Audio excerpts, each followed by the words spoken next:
Já, komið sæl og blessuð, velkomin í fjölmiðla spjallið okkar sem að hefðir komin fyrir að á sér stað á mánudögum.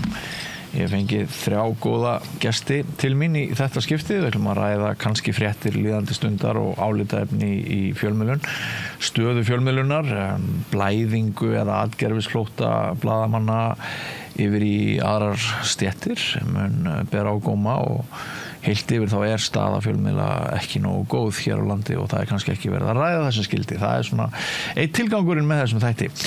En velkomin Valur Grettisson, þú starfar á Heimildinni og ert svona búin að vera nokkuð lengi í þessum bransa, ekki áður fengið þig hér í fjölmiðlaumræðuna, gaman að sjá þig þennan ágæta mánudag. Nú María Lilja, þú ert starfsmaður samstöðurinnar. Mikið rétt. Og við eigum það til að hnippa, einn starfsmaður hér hnippir í annan, svona upp á það að það getur verið ágætt að við skiptum stundum á skoðunum með stöðuna. Og Ólafur Arnarsson, þú hefur áður komið til mín, þú ert á DFF, skrifar á Eyjuna, ekki satt? Jú. Já, og þið eru nú öll svona með töluverða reynslu í bransanum. Ég nefndi þetta með atgerfisflóttann. Síðasta vika var svolítið þannig að maður nánast las daglega að gott fólk að yfirgefa þennan bransa. Eitthvað við því að gera, verðum við bara alltaf einhvern veginn að sætta okkur við það að peningar og það ekki einu sinni atvinnuöryggi sem að kaupa fólk. Þú veist, ríkisstjórnin springa, kjörtímabil bara 4 ár, en samt fólk að fara úr blaðamennsku til þess að fara inn í einhverja aðstoðarmennsku hjá ráðherrum eða upplýsinga fulltrúa jobb eða eitthvað svoleiðis. Þetta bara svona náttúrulegumál að blaðamennskan verði einhvern veginn, hún situr alltaf á hakanum. Við byrjum á þér, Valur. Náttúrulegumál að fréttamennska situr á hakanum? Já, það augljóst að blaðamennska og fréttamennska yfir höfuð náttúrulega mjög mikið álag í blaðamennsku og þetta mjög erfitt starf. Þetta ekki kannski fyrir alla. Þú ert mikið í átökum sem kannski eitthvað sem margir eiga mjög erfitt með. Blaðamenn þrífast mjög vel í þannig upplausn, getum orðað þannig. Þannig að þetta augljóslega líka ekki kannski gott fyrir fjölskylduna. Þú ert að vinna lengi oft, þetta oft líka vaktir og annað eins. Og þetta þegar þú kemur heim þá haldur áfram að hugsa það sem þú ert búin að vera að gera yfir daginn eða morgundaginn og svo framvegis. Þannig að hættir heldur aldrei almennilega í starfi. Nei, lífstíl frekar en starf kannski? Já, ég hef nú reynt að hafa ekki þannig. Ég reynt að vera bara meiri fjölskyldumaður heldur en blaðamaður og það bara getur verið mjög erfitt jafnvægi í allar staðir. Þetta svona hugsunarstarf svolítið. Já, ég náttúrulega nýhilisti líka Mér almennt, ég trúi sjálfur sér ekki á margt. En ég trúi bara á fjölskylduna og gildin og prinsipið sem það hefur En aftur á móti þá hjálpar það líka mikið til að ríkið að borga 1,7 milljón fyrir í laun fyrir aðstoðarmann á meðan blaðamaður að fá kannski hvað það milli 600 og 800.000 eða eitthvað meðallaun. Ég veit ekki hvað það allt saman, ég held að það sé nær 800.000 í dag. Og það þýðir það að ríkið augljóslega að leiða ákveðna launaþróun hefur verið að gera lengi og mun stærra vandamál heldur en endilega bara fjölmiðlar. Þannig að mér er boðin helmikið hærri laun, helmikið minni vinna og ég get slökkt á mér í lok dagsins, þá held ég að sé ekki vafi að fólk vilji frekar með fjölskyldunni heldur en að vera að ólmast í blaðamennskunni. María Lilja. Já, ég veit það ekki, Ég held ég myndi drepast úr leiðendum sem aðstoðarmaður, þannig að þetta svolítið svona, eins og ég segi, ég held að maður sé meira í þessu af einhverju hugsjón heldur en annað. Svo þetta mjög lifandi starf og gefandi og hittir mikið af fólki og alls konar skoðanir og þetta einhvern veginn gott upp á það að gera, en eins og Valur segir þá þetta maður fer aldrei almennilega úr vinnunni. Maður alltaf svona hálfur heima hjá sér einhvern veginn og maður tekur eftir því og fjölskyldan manns tekur eftir því að maður svona með hugan oft við annað, sérstaklega ef það stór fréttamál í gangi eða mikið álag. En Svo þetta bara, þetta snýst þetta að stóru leyti til laun og einmitt, þetta svo Valur segir, álag, laun og ég skil alveg að fólk rói svona á ný mið, en það sem reyndar svona athyglisvert við það að það snúða flestir blaðmenn aftur í blaðmennsku eftir að hafa verið í upplýsingatjobbinu í eitthvað tíma. Ef þeir geta það. Já. En sko, það alltaf færri og færri stöður í boði, við erum að sjá alltaf bara færri og færri blaðamanna störf í samfélaginu held ég sem bara borgað fullt fyrir og sérstaklega þar sem að sko hópurinn nýtur góðs af þar sem hver starfsmaður í hópin nýtur góðs af styrk hópsins. Þú ert heppinn þegar á heimildinni töluverður starfsmannahópur, við erum heppinn að okkur að fjölga hér á samstöðinni, þú ert heppinn Óli, þið haldið væntanlega ritstjórnarfundi og eru vaxandi fyrirtæki. Já, við erum þéttur og traustur hópur. Varðandi þetta svo að tala þá hef ég nú reynslu af hvoru tveggja, vera blaðamaður og vera aðstoðarmaður ráðherra. Og það mikið misskilningur að fólk heldur að það að vera aðstoðarmaður ráðherra fólk sé að fara í eitthvað 9-5 jobb og svo sé það bara búið að stimpla sig út. Það ekki þannig. Þetta nefnilega mjög líkt blaðamannsstarfinu. Hvaða ráðherra aðstoðaðir þú? Ég aðstoðaði Ólaf G. Einarsson, menntamálaráðherra á sínum tíma. Í fyrsta ráðuneyti Davíðs Oddssonar 91-3 og sko bæði störfin eru þannig að þetta er mjög lifandi og skemmtileg störf en bæði störfin eru þannig að þú skilur þau ekkert eftir þegar þú ferð heim af skrifstofunni. Það er tveir aðstofamenn núna, það er ekki bara einn. Nei, þú var einn það ekki? Ég var einn, jú. Nei, enda hefur náttúrulega, það hefur allt bólnað. Já, það er alltaf bólnað út á vegum ríkisins. Já, ég að segja það. Með fjölmiðlun í engareikin fjölmiðlun. Já, hún er að skreppa saman.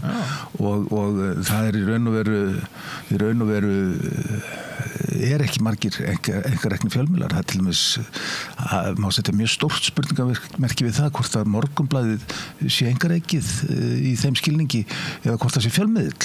Já, að þú minnist á Moggann.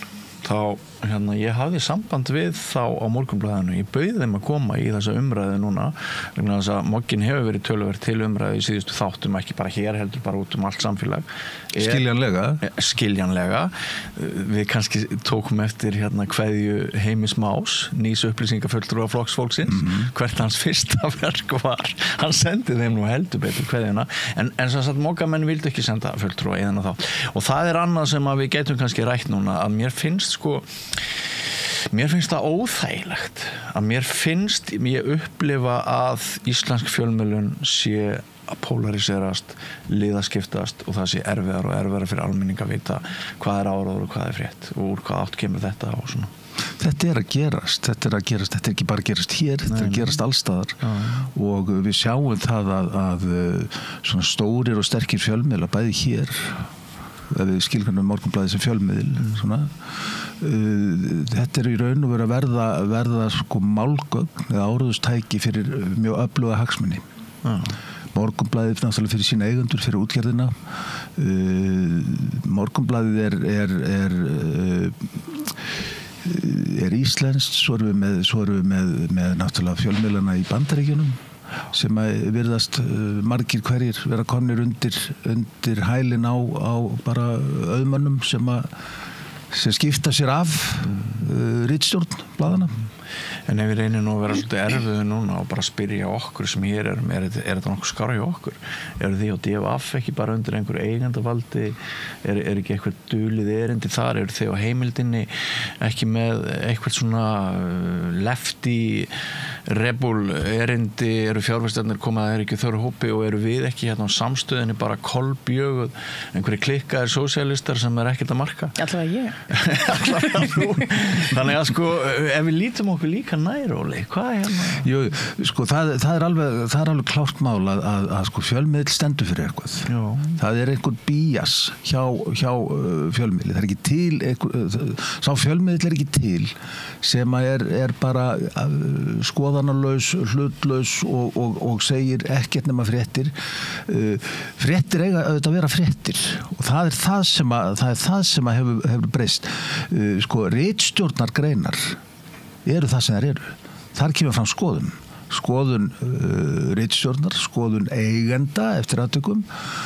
En fréttir eiga að vera fréttir, en fréttir geta verið sko, það þarf ekki að segja ósatt í fréttum, það er hvaða fréttir þú velur, á hverju hamastu og það ég held að sé það sem að Heimir Már var að hnýta Morgunblaðið út af. Morgunblaðið er í einhverju herför gegn náttúrulega þessari ríkisstjórn, en það sjálfstæðisflokkurinn málsvari útgerðarinnar orðin valdalaus, þannig að Morgunblaðið ætlar að koma þessari ríkisstjórn frá. Hvernig gerir það? Jú, það er búið að skilgreina flokk fólksins sem veikar hlekkin í þessari ríkisstjórn. Þess vegna er hamast á flokki fólksins. Það er hamast út í eitt. Og þá er fjölmiðl komin langt út fyrir sitt svið, frétta fjölmiðl. Já, sko, þá er þetta ég veit ekki, sko, þetta er ekki trúverðugt. Sko, nei, en málið er samt þetta, sko, út frá sjónumæði fréttamanns, sko, þú veist, þá er alveg frétt í því sem var sagt frá flokki fólksins. Þú veist, það er líka bara það. Það er ekki fréttin sem birta 5 sinnum á dag í 20 daga. En þetta er, þó að fyrir ekki orðið á því, en þetta var fullkomlega eðlileg frétt, þetta var fullkomlega eðlileg umræða. Það athyglisverðasta er kannski að sjá bara Morgunblaðið er umverulega umbreytast í bara fréttablað aftur. Núna loksins er það að fara að segja fréttir, en ekki bara að einmitt kannski vera svolítið svona að grafa undan, breiði yfir, getum orðað þannig. Það hefur bara mjög heillandi fyrir mig sem blaðamann. Stjórnarandstöðu hlutverk blaðsins núna séð að veita. Það er algjörlega fullkomlega réttmætar spurningar varðandi flokk fólksins. Það er bara ekkert svo sjálfgefið að Daði Már Kristófersson hafi haft fullkomlega rétt fyrir sér varðandi styrkjamálið. Það eru bara spurningar sem á alveg svona álagsprófa í gegnum fjölmiðla eins og þeir eiga að gera og það er mjög sérstakt og sérstaklega svona það er mjög trömpist af flokki fólksins að ráðast með þessum hætti á Morgunblaðið þó ég skal alveg vera sammála að þetta er missmekklegt. Fannst þér fyrsta verk Heimis þá Þetta var stórkostlega fyndin og skemmtilega grein. Heimir er mjög skemmtilegur, já. En og ég skil algjörlega fullkomlega hans sjónarmið en engu að síður þá er þetta með trömpisk aðferð til þess að þagga niður í fjölmiðlum eða ekki að beita þessum þögguna aðferðum eins og að þessu algjörlega obsessed bara einhvern veginn á flokki fólksins eins og Morgunblaðinu sé almennt ekki sama frétt er bara frétt, við vitum það alveg. Þetta er það sem ég er að tala um þetta er hvaða fréttir þú velur og þú keyrir á frétt sem að í raun og veru þetta er búið mál fjármálaráðherra er búin að afgreiða þetta mál. Ég er bara ósammála því. Já, hann er búin að afgreiða þetta mál. Já, hann er búin að afgreiða, það er ekki búið mál. Jú, þetta er búið mál og það er náttúrulega alveg klárt mál og ég vitna bara í Flóka Ásgeirsson lögmann sem gerði þetta lögfræðálit. Það er alveg klárt mál að sko löggjafinn ætlaði ekki að hanna þetta þannig að einhver formsatrið eru til þess að flokkur eru gjaldþrota. Það er andlýðræðis. Nei, ég meina, við getum að spurt okkur hvort að það sé formsatrið að öryrki verði gjaldþrota ef hann getur ekki borgað tilbaka Tryggingastofnun ofgreiddar bætur. Men mér finnst það bara frábært fordæmi. Það er augljóst að núna bara nú bendi ég á eitt. Til þess. Nú ætlum ég að benda á eitt að í þeim lögum er sérstaklega kveðið á endurgreiðsluskyldu. Í lögunum styrkitt stjórnmálaflokka er ekki kveðið á endurgreiðsluskyldu. Þetta er atriði sem skiptir máli. Já, það má vera. Sko það hefur nú þótt dygð í blaðamennsku í þessu landi sem og í öðrum löndum að fjölmiðlar tali röddu almennings og ef þeir hjóli í eitthvað eða veiti einhverju aðhald þá sé það valdið þar sem það er þykkast og mest og mér heyrist að þú sért sko þú teljir það að moggin hafi áður fyrir sem sagt ekki sýnt þessu sterkasta valdi okkar aðhald vegna þess að þeir væru hluti að því en núna eru þeir ekki hluti að því þeirra menn eru ekki fyrir á fæti þar sem að aðrir sem voru tryggir mogganum voru yfirleitt og þess vegna sé Morgunblaðið að rífa af sér ákveðin ham. Það blasir við að Morgunblaðið er búið að vera óvenju svona mikið umræðin undanfarið og það er ekki ástæðulaus. Við erum bara að flytja alvöru fréttir, alvöru pólitík. Það er bara eitthvað sem ég hef ekki séð lengi. Nei. Þannig að hér í þessu herbyggi eru mjög skiptar skoðanir á því hvort Morgunblaðið með allt niður sig eða ekki. Sko, mér finnst ekki verið með allt niður sig, það var það kannski áður, einmitt eins og Valur segir, að einmitt, og þú bendir á að þau kannski svona, á meðan þau voru hluti af valdaklíkunni, þá svona fór minna fyrir þessu beittu blaðamennsku. Það fór ekkert fyrir þessari beittu blaðamennsku. Málið að Morgunblaðið, fjölmiðill í eðli sínu alltaf í stjórnarandstöðu, hann alltaf að veita valdinu og valdhöfum aðhald. Þess vegna hljótum við bara að fagna því ef að Morgunblaðið Morgunblaðið í þeim skilningi Morgunblaðið ekki fjölmiðill vegna þess að þegar sjálfstæðisflokkurinn í ríkisstjórn. Hvað áttu við með að segja ekki fjölmiðl? Ég að segja, hann ekki að sinna því hlutverki fjölmiðla að veita valdinu aðhald vegna þess að þegar sjálfstæðisflokkurinn í ríkisstjórn þá veitir Morgunblaðið ekki aðhald. Það fer ekki að veita aðhald. Það er hagsmunasamtök. Það er hagsmunasamtök, já. Þetta er raun og veru bara áráðustæki. Eins og samstöðin þá hagsmunasamtök, eða? Á einhverju leyti. Já, einhverju leyti, ég meina það það var allir fjölmiðlar, einhverja stefnu.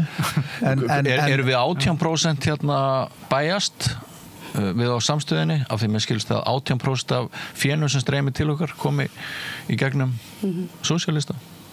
Eru við þá 82% ekki bæjast? Þetta er náttúrulega, mér finnst bara heiðarlegast að menn séu bara, ef þeir eru heiðarlegi með það fyrirfram, hvar þeir standa, þá gerir ég sjálf sér engar það skiptir í sjálf sér mestu máli að þú vitir hvar þú hefur fólk. Jú, veitum við ekki alveg hvar við höfum Morgunblaðið? Jú, bara... Er það ekki bara svolítið þannig? Davíð Oddsson er ritstjóri, ég meina þetta þarf ekki að vera flóknara. Og við veitum alveg hverjir eiga Morgunblaðið. Það er verið súrrealískari, með hverri helginni þessar greinar sem eru kallað Reykjavíkurbréf. Já, það er ákveðin stígandi. Það er alveg rétt. En sko, vitum við líka hvar við höfum heimildina? Þú veist, er þetta bara svona... Ég myndi segja að heimildin væri bara einbeitir sér augljóslega rannsóknarblaðamennsku með alls konar hætti. Það getur verið mjög umdeilt eða ekki. Ég er alveg sammála. Ég held að heimildin sé bara svona kannski frekar út allt á spektruminu. En þið eru með aðhalds- og eftirlits hlutverki svona, það er ykkar forte og svo einhver menningamál og svoleiðis. En varðarþjónustu hlutverki er svona ykkar forte, ekki satt? Jú. Já.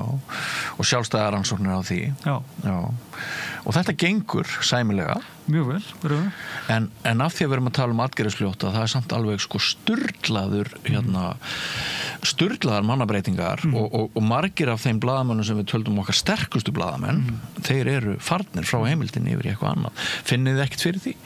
Jú, auðvitað. Og þetta er dýrt auðvitað fyrir okkur, en það kemur alltaf maður í manns stað og allt það. Það er náttúrulega bara ótrúlega sorglegt að sjá mjög öfluga blaðamenn fara að gera eitthvað annað. Það er líka vegna þess að kannski heimildin á það hefur það sérstöð að það er blaðamennska sem tekur mikið á.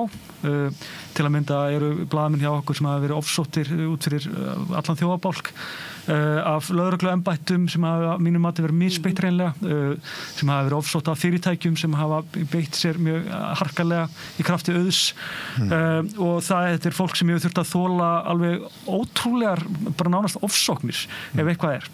Það er ekkert sérstakt að þannig fólk til að mynda verið þreytt og vilji kannski draga þessi algjörlega úr sviðsljósinu. Það er ekki það sem við vorum sérstaklega blaðamenn, þeir eru ekki mikið fyrir að mæti sjónvarp og vera mikið á forsíðum blaðana, þeir vilja helst vera og bakvið lyklaborðið sitt bara að skrifa og hugsa og lesa.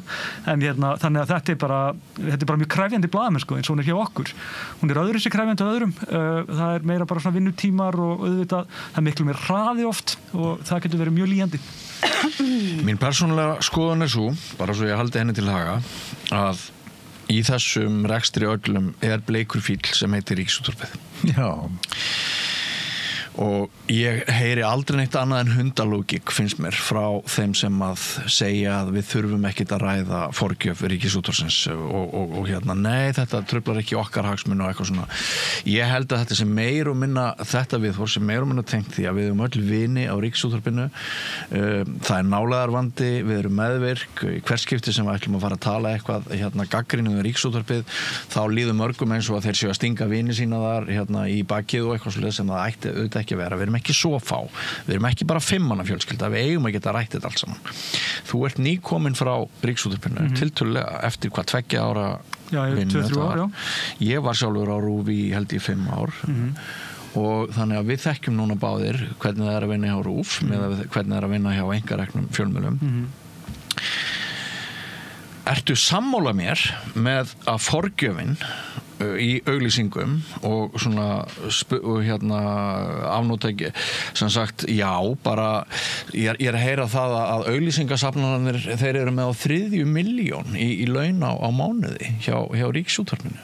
Þeir eru opinberir starfsmenn, þeir eru að safna auglýsingum, þær fara þá ekki til okkar og ykkar á meðan að fara til RÚV. Þetta árangurstengd laun mátulega. Já, en þetta svo mikið no-brainer að öll fjölmiðlun í landinu, hún geldur fyrir þetta. Það mætti hafa hellingastörfum í einkareknum fjölbreyttum fjölmiðlum ef þeir fengju bara brota þessum tekjum og auðvitað myndu einkareknir fjölmiðlar fá brot. Spurningin er bara hve mikið brot fá. Það þýðir ekkert að halda því fram að þetta skipta engu máli. Ég ætla aðeins að stríða þér af því þú ert nýkomin úr þú ert akkurat á milli tveggja elda. Er einhver umræða þetta núna inn á fréttastofu Ríkisútvarpsins og bara innan Ríkisútvarpsins að ein ástæða þess að fjölmiðlun á Íslandi í hættu er of sterk staða Ríkisútvarpsins? Nei, og það veruleikinn eða?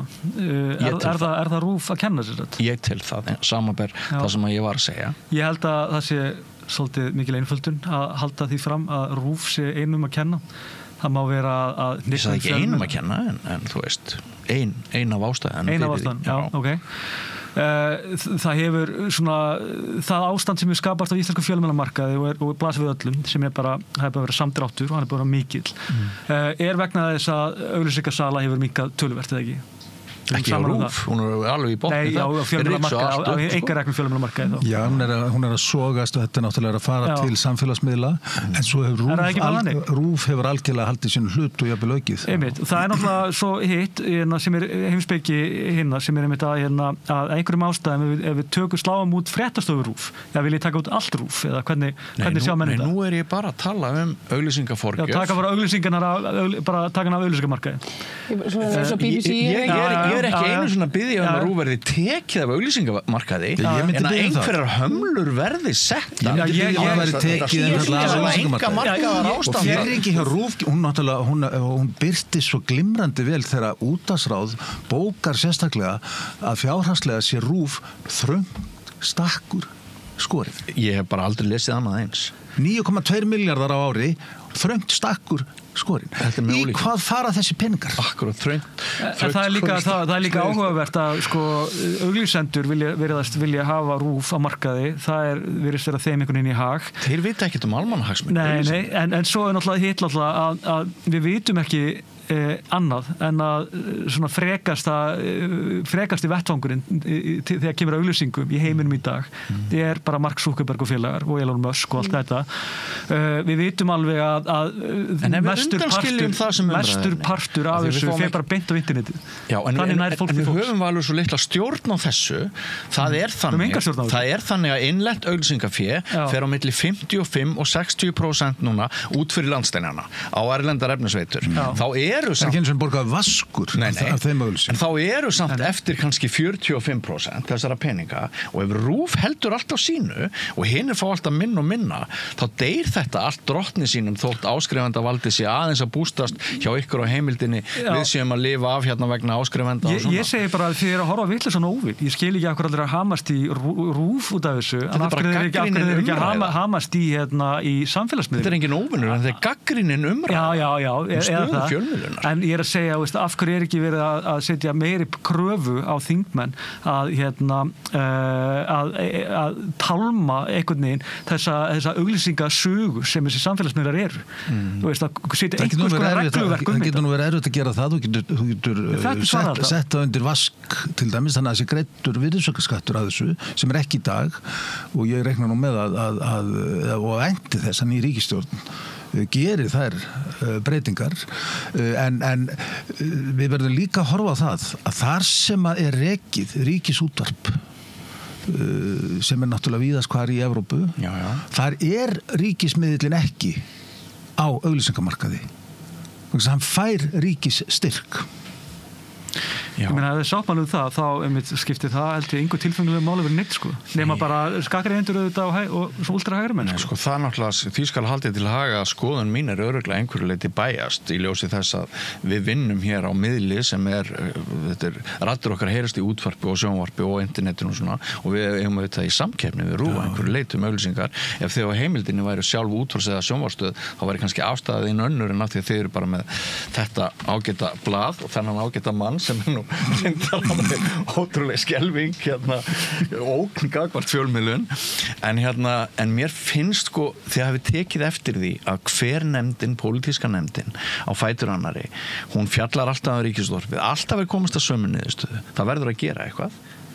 Það er aldrei gert neitt. Það er aldrei gert neitt og ég myndi telja mjög gott ef að ríki ætlar að reka útvarpsstöð þá á svo útvarpsstöð eða sá fjölmiðill að vera stofnun, ekki OHF og vera fullt gegnsæi á rekstrinum. Það er ekkert gegnsæi á rekstri RÚV í dag. Við vitum ekkert í hvað þessir 9,2 miljardar fara. Nei. En miðað við gæðin og allar endursýningarnar sem koma frá RÚV þá gefur maður sér það að eitthvað talsvert af þessum peningum fari í einhverja órási. Já, ég og þú, við erum sennilega elstir hérna í hópnum eða ég giska. Ég veit ekki, það er náttúrulega alls konar hérna. Ég vil bara taka það fram að ég vann á RÚV. Hvað kostar peninga? Dagskrárgerð, það er bara þannig, hún bara kostar fullt af pening. Kostar mikla peninga að endursýna. Þú veist, 9,1 miljardar. Við erum að tala samtalið dagskrárgerð, við erum ekki að tala bara fréttastofu. Ég held að séu mörg ár síðan að ég setti á sko Rás 1 á RÚV og fekk ekki tilkynningu eftir þáttinn. Þessi þáttur var áður á dagskrá 9. júní 1987. Já, en ég er að tala þá í sjónvarpi, þú veist að dagskrárgerðin hjá RÚV hefur nú bara verið bara með sterkara móti í vetur til dæmis og undanfarið því, ég meina við erum hérna með Vigdísi og alls konar Vigdísi, þið gátt ekki einu sinni sýnt það alls konar evróska það var eitthvað bókhaldstæmi hjá þeim sem var til þess að þið gátt ekki sýnt það var ekki hægt að sýna á jólið, það var að bíða fram á nýtt ár. En Valur, við erum að ræða hérna líka þetta álag og svona hættirðu á Ríkisútvarpinu vegna þess að þér fannst vaktirnar vera leiðilegar og langar og leiðilegt að vinna nóttin og helgar og jól og páskar. Já, ég meina, það er ekkert launungarmál að það er bara mikið álag á fréttamönnum RÚV. Þetta er gríðarleg vinna, þetta er á vöktum og annað eins og það bara hendaði mér ekki. Er það skýta laun sem við erum að tala um? Nei, það er, og hækka þau aðeins? Já, ég heldur sem bara samningsatriði svo sem en þau eru ekkert eitthvað hræðileg. Ég heldur reyndar að fréttamenn séu almennt á ágætislaunum eða í það minnst í einhverju millitekjum. Samkeppnishæfið önnur störf, sýnist þér að það sé þannig? Ég sko að einhverju leyti en ég meina ekki við aðstoðarmann ráðherra. Það er auðvitað. Ég var að ræða aðeins hérna eina frétt sem að þið voru með ég greip hérna vitlaust tölublað, ég ætlaði að taka nýjasta tölublaðið af ykkur hjá heimildinni. Það var svolítið hérna sláandi úttekt hjá ykkur og svo kom bara leiðari sem var heil opna það að það var mjög vafasum hugmynd að ráða Brynjar Níelsson sem héraðsdómara. Já. Og rök blaðsins fyrir því ef þú tíundar það í örstuttu máli því þótt þú hafur ekki skrifað hérna, ég skrifa ekki leiðan og svar ekki fyrir það. Nei, en það var Aðalsteinn Kjartansson sem að skrifaði fréttina eitt af því sem að þið voruð að segja frá og við vissum semst ekki af fyrir en eftir að var búið að skipa Brynjar í þessa stöðu setja til eins ás þakka þið fyrir að leiða þetta það hjá mér. Eitt af því sem við vissum ekki var til dæmis að eins og staðhæft var þarna að fjöldi umsækjenda hefði dregið umsókn sína tilbaka eða vissu að Brynjar alltaf að segja. Það sem mér þykir mjög áhugavert í þessu, má ég taka af þér orðið? Þetta sker nú snurðinni. Það sem mér þykir mjög áhugavert í þessu er sko hlutur ráðherrans í þessu, því að það er ekki bindandi að fara eftir og skipa dómara eftir áliti þessara hæfnisnefndar. Við talum að hún Sigríður Þorbjörg Ingadóttir Obba, að hún hefði átt að snúa vali hæfisnefndar. Hún hefði alveg getað gert það, já. Hefði hún getað það? Hún hefði getað gert það. Það er dálítið jarðsprengjusvæði fyrir ráðherra. Ég meina, hann var ekki skipaður nema af ráðherra og það er ráðherra sem skipar í þessu stöðu. Ég veit ekki betur en að það sé hlutverk ráðherra að hlusta á fólkið sitt og ganga erinda þeirra sem að sannarlega kusu þá. Þannig að og mér heyrist ekki betur heldur en að einmitt stór hópur af bara viðreisnar konum sé mótfallnar því að Brynjar Níelsson hafi verið settur í þessa stöðu. Af hverju heldur hann hafi verið skipaður? Það er svo hæfur, ekki augljóst. Er það? Þitt eigið blað sýnir okkur fram á að hann er ekki hæfastur. Það er niðurstaða nefndarinnar að hann sé einhverjum ástæðum en hæfastur. ekki heimildur hennar, ekki blaðamennsku. Heimildin dregur einfallega fram hæfið og af hverju það finnur út að hann sé hæfastur. Hún gerir grín að því að sko við greinum bara frá því að byrta svo. 15 mínútna sérfræðistörf Brynjars í þegar hann var atvinnulaus hjá Bjarna Ben og aðstofamennskan hjá Jóni Gunnars hafi verið þegar hann var borgarfógeti á Patreksfirði Þið eruð að gera grína þessu í blaðinu. Sko, nú vil ég bara taka það fram að Brynjar Níelsson er ágættu vinur minn. Okkur greinir á margt, jafnvel flest í pólitík, en við erum ágættu vinir. Já, ég er líka mjög góð vinnur að við erum báðir britsarar. Já. Það var einmitt til að tala til tekna. Það var að tala til tekna að vera fórseti britsarar. Já, ég segi við verðum að geta rætt hvert Brynjar hann er nefnilega ekkert rosalega góður í brits. Mér veist að það hefði átt að koma fram hjá hæfnisnefndinni. En það gleymist aldrei í þessu að Brynjar var í mörg áratugi starfandi hæstaréttarlögmaður, einn af færustu hæstaréttarlögmönnum í landinu. Að draga hæfni hans til þess að gegna dómarastöðu í efa, það er bara út í hött. Já, bara hann hafi verið hæfastur.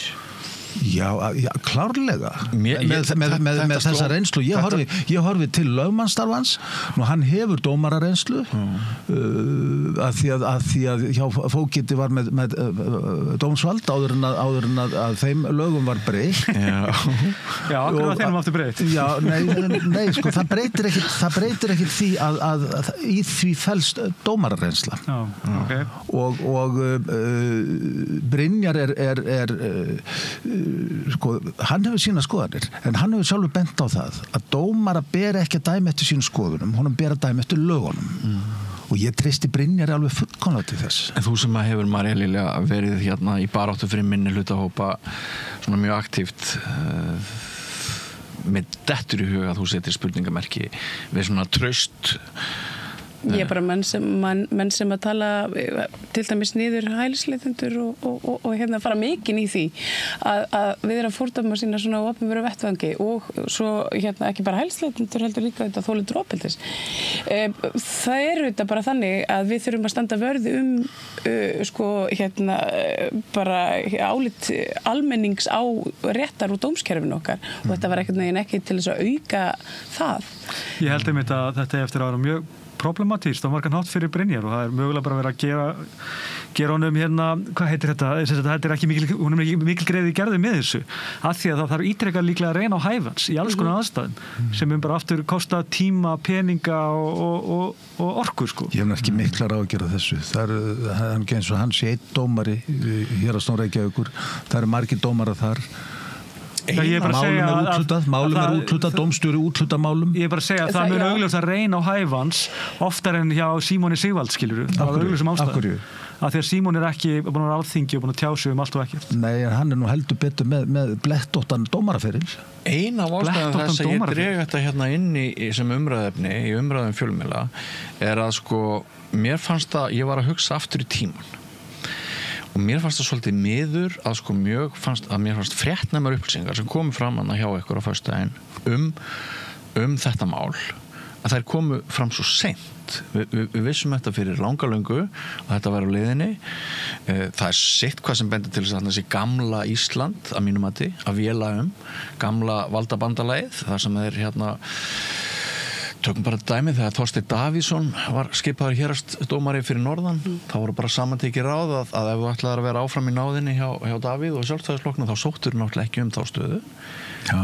Ég hef reyndar heyrt að Þorsteinn hafi staðið sem mjög vel sem dómari. Já, en það er ekki umræða. Nei, mér fannst rétt að koma því að. Já, en það er bara þetta hvernig raðað á garðan og leiðir hugan að mikilvægi aðskilnaðar ríkisins og sjálfstæðisflokksins sem nú töluvert mikið notað þessa dagana að við séum einmitt að verða vitni að þeim aðskilnaði og þess vegna séu öll þessi læti og allt þetta stress. Það getur orðið erfiðar aðskilnaður en aðskilnaður ríkis og kirkju. Já, en mér fannst það sem ég hugsaði var af því að ég er allavega nógu gamall til þess að hafa unnið á rosalega stórum ritstjórnum á mjög fjölmölum og öflugum aftur í tíman.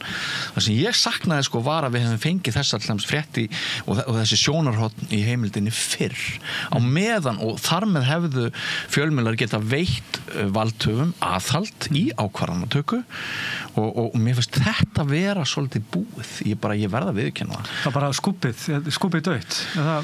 Já, þessi kollektífa, þessar stóru ritstjórnir sem að voru jafnvel vikum saman. Morgunblaðið er alltaf óhemjustór. Já, en við erum að tala svolítið problematíkina og svona mismunandi skoðanir á Morgunblaðinu sem fréttafjölmiðli núna. Ríkisútvarpið hefur sannlega mannaplan en hefur það þorið, hefur það sjálfstæðið, nennir það að taka þessa slægi. Er það ekki og frætt að fá 1000 símtöl og hvar vandinn kemur náttúrulega ofanfrá bæði Morgunblaðinu og Ríkisútvarpinu. Bæði Morgunblaðið og Ríkisútvarpið eru með mikinn fjölda af mjög færu fólki, blaðamönnum, fréttamönnum og ég ætla ekki að gera lítið úr því. Nei. Það er hins vegar, það er þessi bláa hönd yfir Morgunblaðinu og ég veit ekki hvað við höfum að kalla höndina sem er yfir Ríkisútvarpinu. Þetta er vandamálið. Hvernig er hún á litin svo hönd? Já, hún er dálítið nálitur á henni. Ég er náttúrulega ég veit ekki með Morgunblaðið, ég hef aldrei unnið þar. Þau unni í næsta hús á tímabili á blaðinu forðum daga en þá get ég bara sagt að það er ekki engin náhönd sem liggur yfir eða neinum. Heiðar Örn er mjög kröftugur fréttastjóri, það hefur engin áhrif að hann stýrir sínu eftir sínu viti og er mjög hugrakkur í mörgu sem hann gerir og svo framvegis. Þannig að mér veist að ég held að þetta sé nú kannski frekar ef einhver vandi til staðar þá er það bara kannski mannvalið eins og þú segir aðgerðisflóttin, kom vantar kröftur í blaðamenn sem þurfa meiri tíma og svo framvegis og það er bara viss mikið að gera við daginn. Já, svo er það líka bara hvernig fólk að ferða að neyta fjölmiðla. Það sem að breytti fjölmiðlum múalega mikið voru til dæmis bara tilkoma netmiðlana sem voru, eins og Vísir og MBL og þetta, það er þessi krafa framleiðni og þessi krafa svona stöðuga framleiðslu á efni til þess að hala inn klikkum og auglýsingum verður til þess að það gefst ekki neitt tími yfir daginn í annað en að moka bara inn á vefinn og það er auðvitað eitt áhyggjuefni. Þessi mokstur er svakalegur sérstaklega á vefnum og það gefst ekki mikil tími til að fara á dýftina og ég held að þessi mikil vilji hjá almenningi til þess að blaðamenn fari meira á dýftin aftur eftir að það voru það gullár vefmiðlana, Vísis og MBL og allt þetta. MBL til að mynda á Morgunblaðið, þetta er mjög fyndirendar, maður hittir oft fólk sem segir bara að lesa aldrei mokkan, það er svo lélegt blað og svo framvegis, en Morgunblaðið er mjög gott blað. Það eru frábæra fréttir þarna, frábæri fréttamenn, briljant menning og svo framvegis, en auðvitað síðan þegar kemur að skoðana hluta blaðsins, þá náttúrulega getur fólki sýnir hverjum hvað það varðar. Þú sér líka hvernig þeir nota mannskapinn þegar Svo ég skjótið aftur inn bara afsakið, en þetta hefur að breytast lítilega.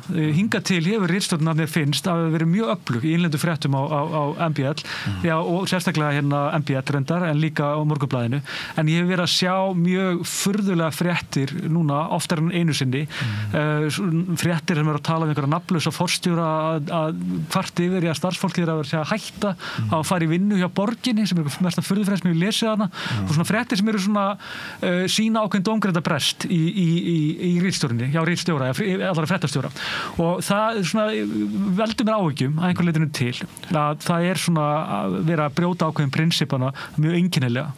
Mér finnst að veikja trúverðuleikann líka sko þegar sömu aðilarnir, sömu blaðamennir sem eru bara augljóslega out there to get you eru skrifaðir fyrir eiginlega öllum fréttunum sem að fjalla sömu málin.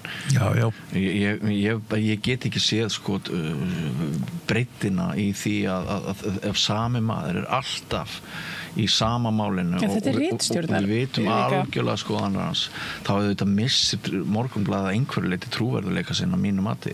Og þá tala hvað Andrés Magnússon Ég þori ekki nefna neinn nöfn. Nei. Þetta eru sömu nöfnin, þetta er ekki mörg nöfn, sömu nöfnin sem koma þarna og þú talar að það skort á að fara á dýstina.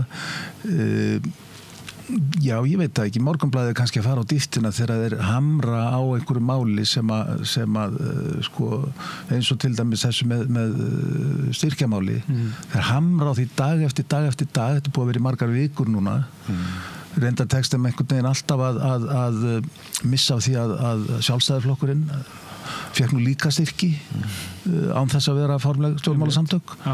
Þeir missa alltaf að því. Og Vinstri græn og samstöðum. Já. Þannig að sko, þetta er ekki fréttamennska, en þannig er vissulega farið á ákveðna dýft. Það eru alveg sko, það er alveg fréttir þarna innanum, við erum öll saman það, en ef þú keyrir agenda með bara svona svakalegum svipuhöggum dag eftir dag, bara í dag þá er eitthvað svona líka vont dag, skrindist mér á forsíðunni, skilur þetta það er svolítið mikið svona old man Jelsat klátt þú hættir að treysta fjölmiðlum hægt og rólega og það pólariserast allt bara yfir einhverja lesendabréfa dálka að óbreyttu. Traustið á Morgunblaðinu það er að fjara mjög undan því. Er það ekki? Það er bara alltaf lægi. Þú veist, það er bara markaður. Já, þannig bara virkar þetta. Ég meina það er þeirra vandamál, en það er ekki bara þeirra vandamál. Það er líka okkar vandamál. Þetta er traust á fjölmiðlum. Það er vandamál blaðamennskunar og vandamál af því við erum að tala hérna að flestir blaðamenn sem ég þekki, þeir reyna að vinna þannig að við lyftum röddum þeirra sem að hafa veika rödd. Flestir bara blaðamenn sem ég þekki. Flestir blaðamenn sem ég virði, þeir lyfta valdinu neðanfrá. Þeir eru ekki að hossa því valdi sem er stærst og öflugast og þykkast og er efst uppi vegna þess að þeir eru með upplýsingafulltrúa og hera fólki til þess að styrkja sitt eigin vald. Blaðamennskan þarf að huga að þeim sem eru ekki með sem öflugasta stöðu í samfélaginu og trúverðuleiki almennings gagnvart upplýsingum blaðamanna náttúrulega, það skiptir máli að við förum ekki bara öll í ólíkar áttir hvað varðar þetta traust. Er það ekki? Skiptir það ekki máli? Sko, það sem skiptir máli, það sem mér þykir áhyggjuefni, bara svo við höldum áfram að hnýta í Morgunblaðið því það mætti ekki. Það er sko þessi rasíska slagsíða sem að hefur verið að birtast á síðum Morgunblaðsins. Það sem að ákveðnir blaðamenn verðast þarna að draga taum múslimahaturs og fordóma í garð fólks frá Mið-Austurlöndum og ég er með alveg sérstaklega í huga frétt sem að ég las í gær ofbeldisöldu barna í Breiðholtsskóla sem að er einhvern veginn núna eða einhverjum blaðamanni á Morgunblaðinu eða ákveðnum blaðamanni á Morgunblaðinu tekst einhvern veginn að snúa upp í það að sé trúarbrögðum og menningu foreldrans að kenna þeirra hlutahópsins að kenna að ekki hafi tekist betur til af yfirvöldum og samfélaginu öllu að taka utan hópdrengja sem er augljóslega á einhverju sprengjusvæði hvað varðar hegðun og hegðun vanda. Það eru svona fréttir sem að kannski það er eiga þátt í að grafa undan trausti fjölmiðilsins því að auðvitað er þetta ekki rétt og ef maður gleypir nú ekki bara við hverju sem maður les þá áttar maður sjá á því að það er eitthvað mjög óeðlilegt þarna. Þetta var mjög sérstakt. Þetta var einhvern veginn fullyrt að börnin væri einhvern veginn menguð af þessari menningu og viðhorfi til kvenna og þar að leiðandi var þetta einhvern veginn einhvers konar vandi. Ég hef aldrei lesið svona grein á þér og mér varst það mjög sérstakt. Og þetta er líka að fullyrða það að múslima kallar hati konur bara svart og hvítu. Það má alveg vel vera það sem staðan og svo framvegis. Múslímakarlar hata ekki konur. Nei, ég veit það ekki, kannski er það í þessu tilfelli, kannski hefur hann rock solid heimildi fyrir því, en það er mjög athyglisvert að blaðamaður getur fullyrt einhvern svona uppeldisáhrif sem hafi smitast á einhver börn í einhverjum viðkvæmum aðstæðum. Og það er tekið fram að það eru nú aðeins 2 úr þessum 5 barnahópi frá með uppruna frá Miðausturlöndum, 2 hafa annan uppruna og svo er 1 íslenskur drengur og það er ekki svo er þetta tekið fram heiðarlega að þetta koma augljóst af einhvers konar brotnum heimilum en málið er náttúrulega líka í svona málum að það þarf augljóslega að vanda til verka hérna því að tala svona viðkvæm málefni tala börn, tala grunnskóla fréttin þetta er mjög áhugaverð þetta ofbeldi í þessu skóla, hvernig það grassir hvernig þið ná ekki taka utan það og allt þetta það er nóg að í þessu máli. Akkurat. Og þannig mér finnst það svona svolítið klunnalega gert það. Það eru kenningar í fjölmiðlafræði sem að segja að við neytum fjölmiðla til þess að viðhalda okkar bæjas og fordómum og sko að fjölmiðlar séu ekki eins skoðana myndandi eins og við höldum að þeir séu heldur næri þeir okkar eigin skoðanir. En varðandi þetta mál, nú þekki ég ekki smáatriði þessa máls en ég held hins vegar að það sé mikil afneitun í því fólkin að sko horfast ekki í augu við að það eru vandamál sem þarf að leysa þegar mismunandi menningarheimar mætast og það er þekkt að í mörgum samfélögum til dæmis fyrir Miðausturlöndum að þar er staða kvenna allt önnur en hér á landi og Nú langar mig að heyra bara nú þarf þú að fræða mig að ég er mikill feministi með tengingu við Miðausturlönd og nú þarf ég að heyra bara frá þér hvað erum við að tala um? Já, sko, við skulum ekki halda okkur við Miðausturlönd förum líka til Arabíu og við erum nú að tala um það að hvað eru 3 eða 4 ár síðan að konur fengu til dæmis réttindi til að keyra bíla í Sádi-Arabíu. Ég er að tala um að konur í mörgum samfélögum á þessu heimsvæði þá eru konur ekki með fullgild réttindi. Konur almennt í veröldinni eru ekki með... Nei, nú ég er að tala um þennan menningarheim sem hér kemur. Hvers vegna er þessi menningarheimur endalaust dreginn út fyrir sviga? Af því það verða vandamál. Segir hver? Það verða vandamál. Við erum að horfa á þau. Þekkirðu arabískar fjölskyldur? Við erum að horfa á þau. Þekkirðu arabískar fjölskyldur sem búa á Íslandi? Ég hef búið víða, ég hef búið í Þýskalandi. Já, en það var ekki spurningunni. Þekkir þú arabískar fjölskyldur?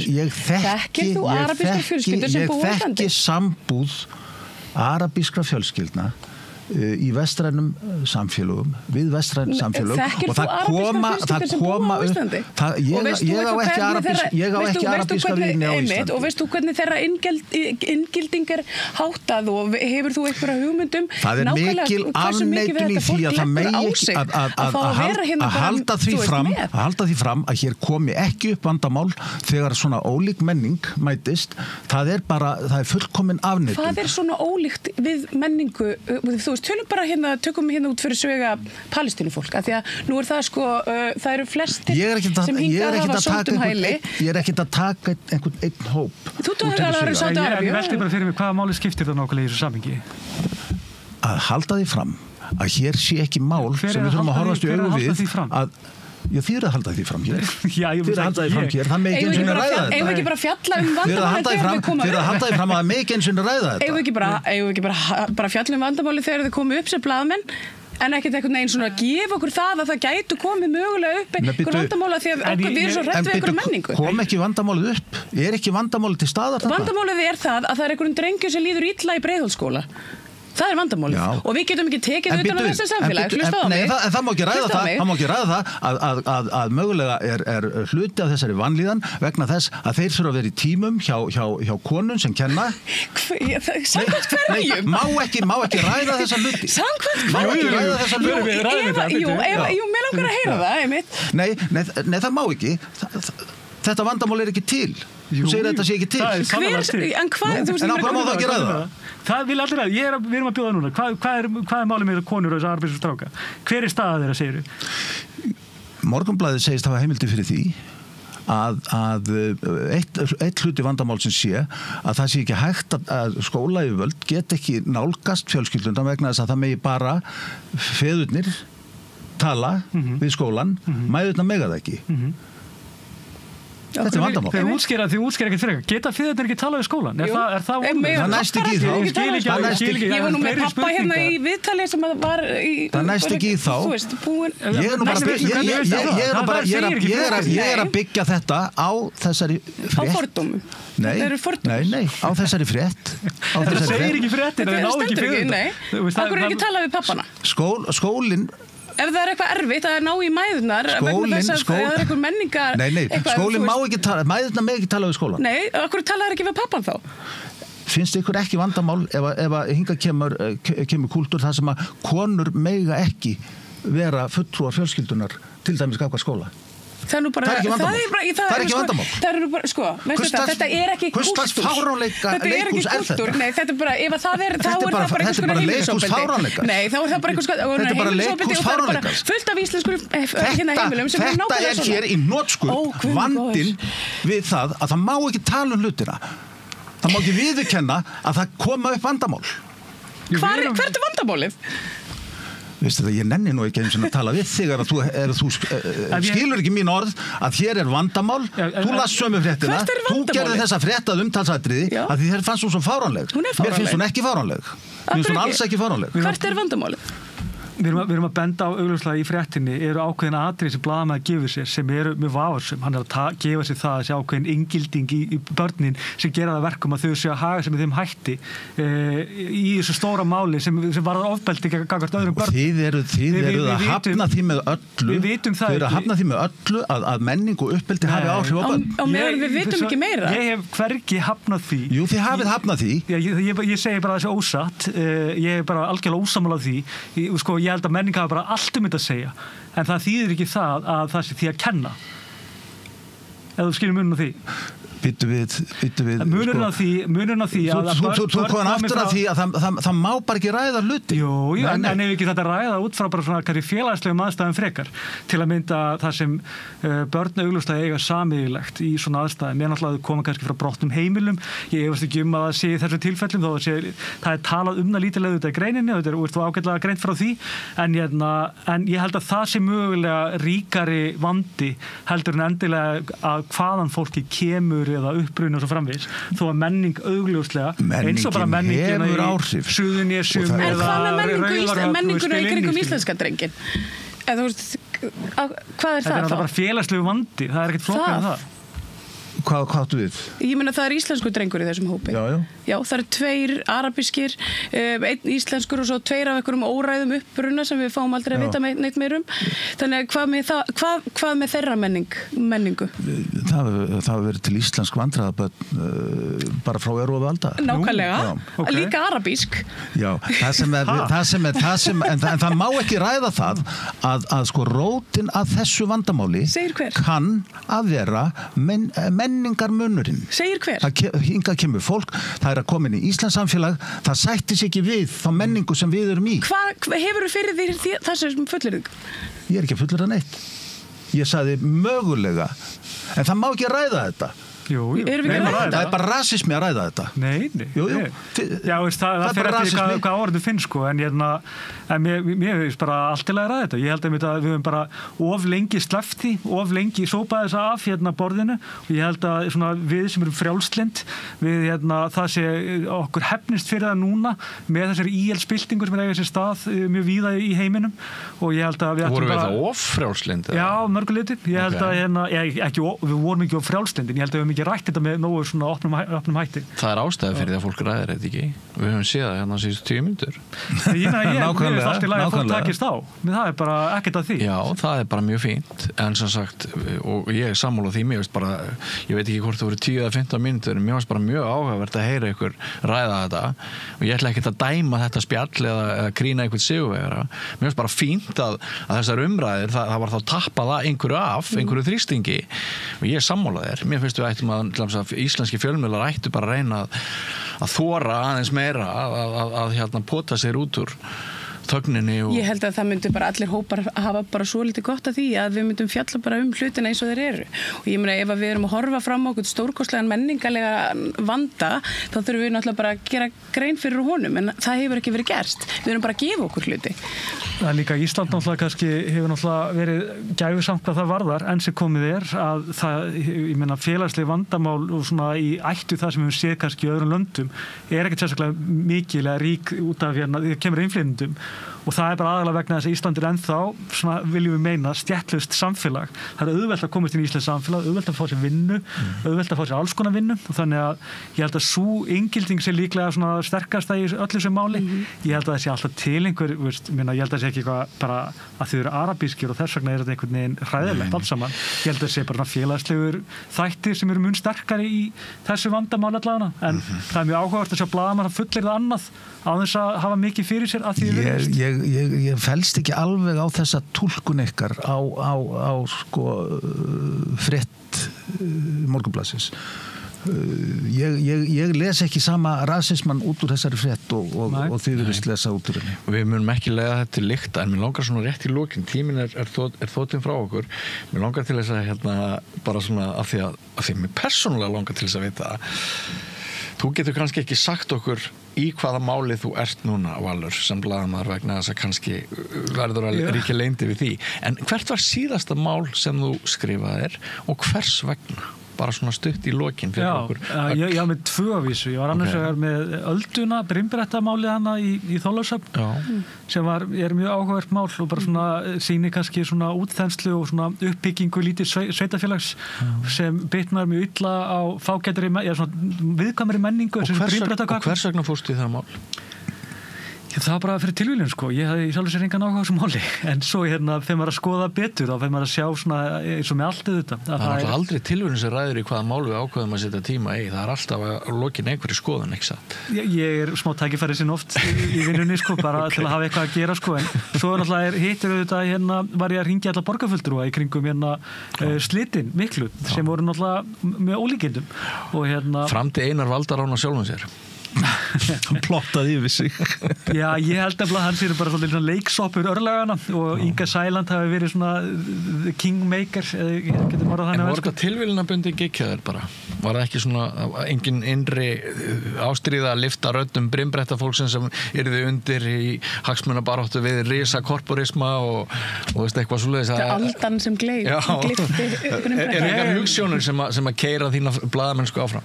Ég er ekki mikill hugsjónamaður bara yfir höfuð. Þakka fyrir bara hreinskilnislega sögur og þakka fyrir komuna og gaman að fá þig. Ég vona að komin hérna aftur að Rauðaborðinu til okkar. Hvert var þitt síðasta mál eða hvert verður næsta mál eða þú mátt segja um það? Ég ætlaði nú aðeins að ræða við sagnfræðinga bara núna hetjur fortíðar í kvenhetjur fortíðar í kvöld frumkvöðla. Já, ég átti náttúrulega svolítið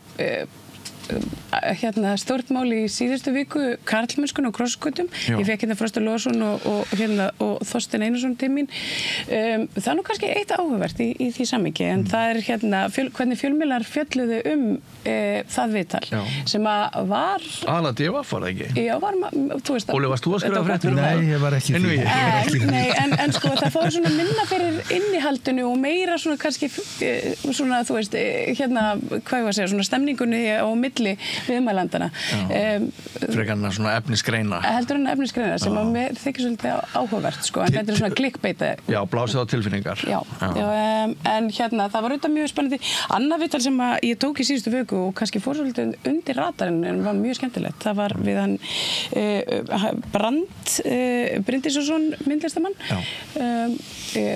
Frábær karakter og virkilega skemmtilegt viðtal. Já, en sko, þú fóst í þessi mál, held ég ætla að segja þér af hverju fóst í þau. Vegna þess að þú vilt rétta hag undirsettra hópa. Þú ert feministi, það er ekki komið í jafnrétti. Það er pólitík að einhverju leyti í þínu vali. Já, ég bara átta mig á því að kallar vandamálið og ég þarf bara að leysa það fyrir þá. Það þarf einhver að hjálpa þeim. Já, einmitt. En þú skilur að hverju ég að ræða þetta. Mér finnst skilur Já, eitthvað áhugavert hvers vegna maður velur. Ég hugsa, ég veit ekki, ég mörguleiti er ég líka bara forvitin það. Hvers vegna... Forvitnin náttúrulega. Guldsígildi. Já, akkurat, einmitt.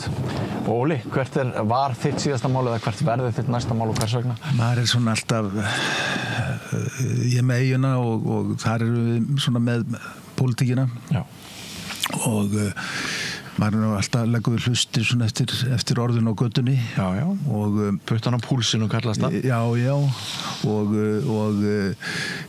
þannig að það er ekki eitthvað eitt. Maður svona búin að vera að horfa dálítið á borgarstjórnina, nýja ríkisstjórn. Já. Kannski verður þegar þessi þáttur fer í loftið, hann tekin upp á mánudagsmorgni, verður sendur út í kvöld. Kannski verður þegar við erum í loftinu í kvöld búið að velja nýja borgarstýru, hver veit? Já, það er nú vonandi að fara að klára þessar viðræður. Það sko kjörtímabilið geti bara klárast áður að það ná að mynda meirihluta. Látið það vera að léttu loka orðin. Þakka ykkur kærlega fyrir Valur Grettisson heimildinni, María Lilja Þrastardóttir og Kemp og fleira er þarna, Ingveldardóttir hér á Samstöðinni, Ólafur Arnarsson á eyjunni DFF. Kæra þakkir fyrir á köflum líflegar snarpar og ég myndi bara telja hreinskilnislegar samræður og líka bara margt upplýsandi sem sögðuð. Við höldum áfram hér með fjölmiðlakæru áhorfendur og hlustendur næsta mánudag. Takk fyrir samfylgdina, ekki fara langt, meira efni hér handa við hornið.